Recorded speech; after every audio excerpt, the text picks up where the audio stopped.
want to talk about a party? The internet comment section on social media for ads for this film. Holy crap, the snowflakes are having a party.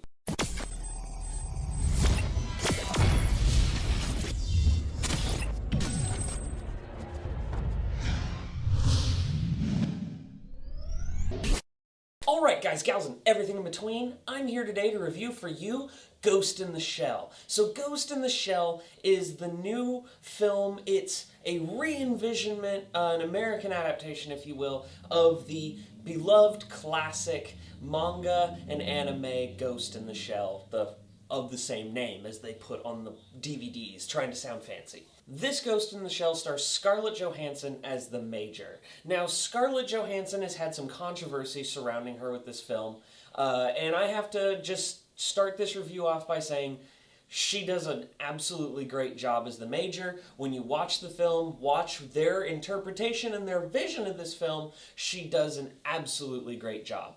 The story of Ghost in the Shell, I'm not going to spoil anything, is more or less the first animated movie. In the near future, we start augmenting human beings with everything, and we put a brain inside of a robot body, and is it human, is it not? At what point do you just become kind of a new thing? And it really toys with this, ooh, what is humanity aspect of life? And I find that fascinating.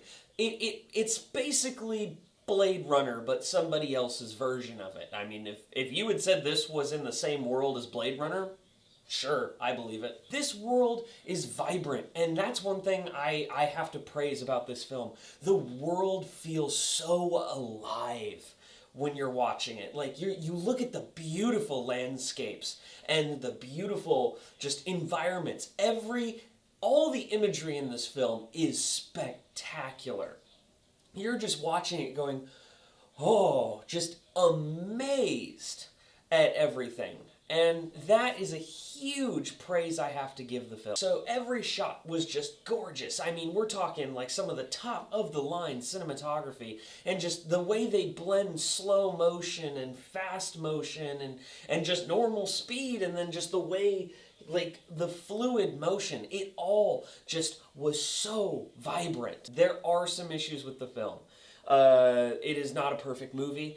It feels a bit imbalanced at times. It was like they had so much story they wanted to tell, but they only had 2 hours to do it. So, if you ask me, the pacing felt a little wonky in this one. In all reality, the first act of the first half of the film feels very, I don't know, you got a lot of story, you got interesting stuff, but the pacing of it felt slow. It felt like it was taking its sweet time getting moving. It didn't really have as much stuff that popped. I mean, of course, it still looked gorgeous, but it felt just kind of, all right, we're trudging through some stuff. And some of those story arcs, they didn't really feel like they were being fleshed out fully. But at the same time, that's where all the interesting content was. Now, the last half, the pacing improves, but the story kind of takes a backseat. And so the pacing, you're like, okay, now we're picking up, and then it's over. And you're just like, oh, I feel like we didn't get enough resolution, and I feel like some of the things could have been done more clear.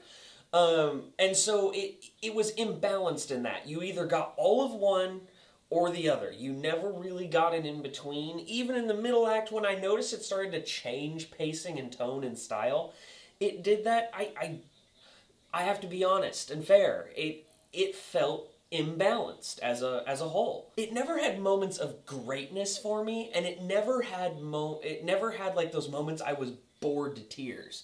It was just in between. It was all right. I walked out. I had a good time with the movie. I enjoyed it for the most part, but it had its flaws, and you have to know that this film is not perfect. In this day and age, I noticed that people either have to say, oh, the movie's so amazing and loved it and wonderful, or it's the worst thing ever. It's neither of those. It's all right. And I had a good time. The cinematography, bar none, does bring it up a lot and does make it worth the price of admission. But there are a lot of like issues with storytelling that make you say, well, because seriously, it does feel a little bit long at times. I think if they cut 20 minutes out of the film and tried to like tighten up on some of the storytelling, it would have been better. But in the end, it's a fun time. So I will say that the film it's not quite big screen worthy, but I would say at a discount viewing, you go see it and have a good time. I enjoyed it. I thought it was just a visually incredible world with a lot of potential, and I would like to see this more fleshed out. I would like to see more from this world. I think it's fascinating, really. Just the world of Ghost in the Shell is fascinating. I want to see more from this live action world. So, did you guys enjoy it? What did you think of Ghost in the Shell? Don't forget to like and subscribe. Got plenty more videos coming to you. Love you guys.